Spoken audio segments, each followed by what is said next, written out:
पुढचा स्पर्धक आहे 0558 आहेत का?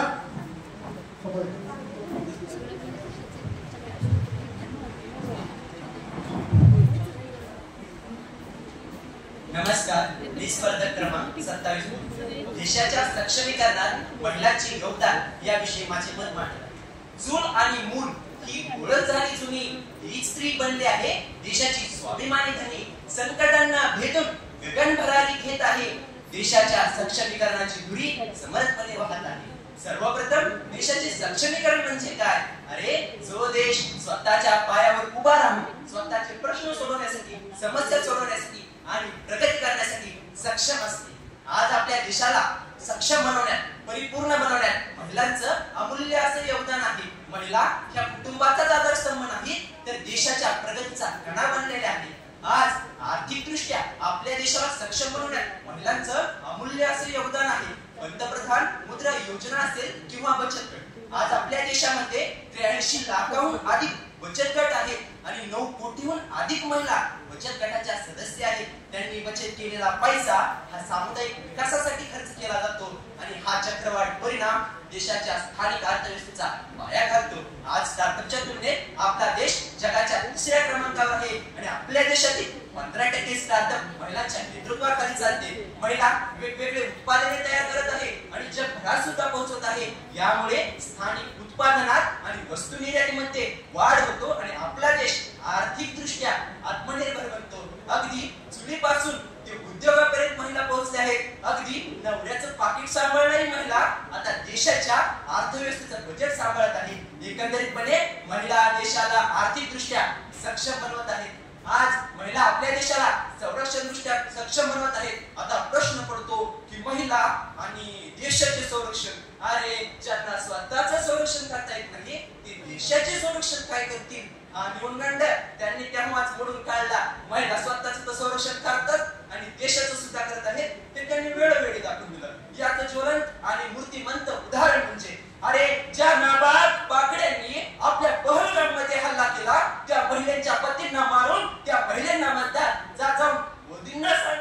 अरे ज्या महिलेचा तुम्ही सिंदूर पुसला, तेच operation Sindoor. Colonel Sofia Qureshi, wing commander Vyomika Singh, अरे पाकिस्तानच्या 100 किलोमीटर सरहदीमध्ये घुसून त्यांची 9 ठिकाणी उद्ध्वस्त करून धुमाकूळ माचवतात आणि ते पाकिस्तानवाले म्हणतात जनाब कितने आदमी? अरे काय ते आदमी, इस बार शिकार पे शेर नहीं, शेर नहीं आएगी। और त्यांनी पाकिस्तानलाच नाही हो जगाला दाखवून दिलं, जेव्हा देशाच्या संरक्षणाची गोष्ट येईल तेव्हा महिला देशाला संरक्षण दृष्ट्या सक्षम बनवत आहे। म्हणूनच म्हणेल चाहे लाख आंधी आए, तूफान उठ जाए, वो वतन पर कुर्बान चाहे सिर कट जाए, सूरज की रोशनी से सागर का जल कट जाए, स्त्री शक्ति वो है जो पीछे ना हट जाए, जो पीछे ना हट जाए।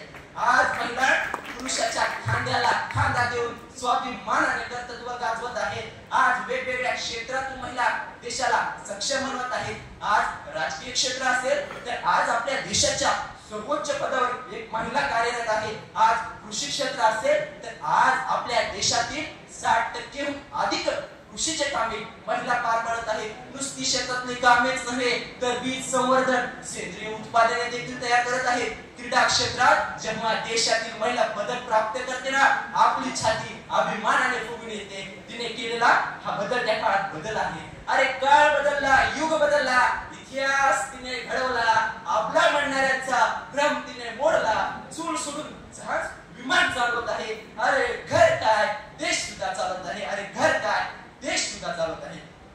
आणि विशेष बाब म्हणजे महिला देशाला सामाजिक दृष्ट्या सक्षम बनवत आहे।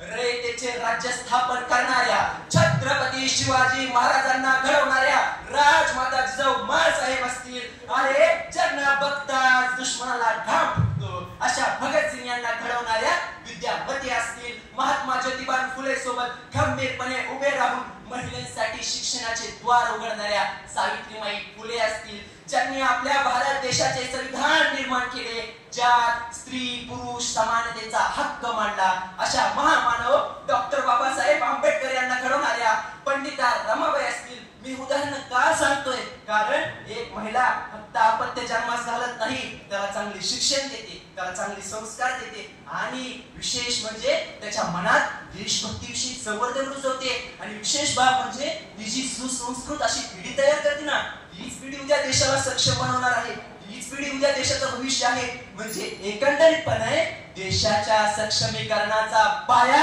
हा सुद्धा महिला घालून देत आहे. यापेक्षा मोठं योगदान काय असेल? अरे ती किती मोठा त्याग करत आहे.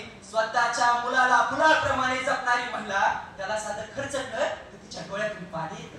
मग ते आपलं मूल देशाच्या सीमेवर पाठवायला वेडी आहे का तिला वेड लागले? अरे तिला माहित आहे आपल्या देशाला संरक्षण दृष्ट्या सक्षम बनवायचं असेल किंवा इतर क्षेत्रामध्ये परिपूर्ण बनवायचं असेल तर हा त्याग करावा लागणार आहे. यापेक्षा मोठा त्याग काय असेल? अरे ते किती मोठं एकंदरीतपणे देशाला सक्षम बनवायच्या पायाभूत पायरीपासून ते शिखरभूत पायरीपर्यंत आपलं अमूल्य असे योगदान देत आहे, देत होती आणि देत राहणार सुद्धा. आणि खरंच ज्या महिलेमुळे आज आपलं अस्तित्व आहे तिचा आपण नेहमी सन्मान करूया. पण सद्यस्थिती कशी आहे? आपण आता टेम्पररी झालो. म्हणजे कसं? तिचा आपण सन्मान करतो, पुढाकार देतो, तिला आदर करतो, पण केव्हा महिला दिन आला तिचा सन्मान करतो, तिला पोळ्याचा बैल बनवतो. म्हणजे आपण तिची इंस्टा, व्हॉट्सअप सगळीकडे स्टेटस स्टोरी ठेवतो. माँ तू कितनी अच्छी है, माँ तू कितनी सच्ची है, से माँ तू कितनी अच्छी है, माँ तू कितनी सच्ची है, से. आणि त्या आईला फक्त आपण एक दिवसाचा सन्मान करतो. अरे बहीण म्हणजे जीवाचं रान असतं, बहीचं कासनी पान असतं. म्हणजे फक्त आपण तिला एक दिवसाचा सन्मान करलो. अरे ज्या महिन्यामुळे आज आपलं अस्तित्व आहे तिचा आपण नित्य नेहमी सतत हमेशा सन्मान करूया, तिला आदर देऊया, तिला पुढाकार देऊया. कारण माऊलीचं रूप तू, सहनशक्तीची साई, तुझ्या पायी धन्य वस्ती आणि तुझ्या विना नाही सृष्टी. महिला माऊलीचं रूप आहे, ती सहनशक्तीची मूर्ती आहे आणि तिच्या घरात आहे ते धन्य आहे आणि तिच्या विना ही सृष्टी सुद्धा नाही. आणि खरंच देशाच्या सक्षमीकरणात महिलांचे योगदान हा विषय अत्यंत कौतुकास्पद, गौरवास्पद आहे. कारण बदलत्या काळानुसार आपण स्वतःमध्ये बदल केला. बदलती जी काही संस्कृती असेल, यांत्रिकरण असेल, ते अंगीकरण यात काही शंका नाही. पण बदलत्या काळानुसार ज्यांनी देशाला बदल घडवण्यात योगदान दिले चा नेहमी सन्मान करूया. देवीप्रमाणे सर्व महिलांना माझा मानाचा नमस्कार. जय हिंद, जय महाराष्ट्र.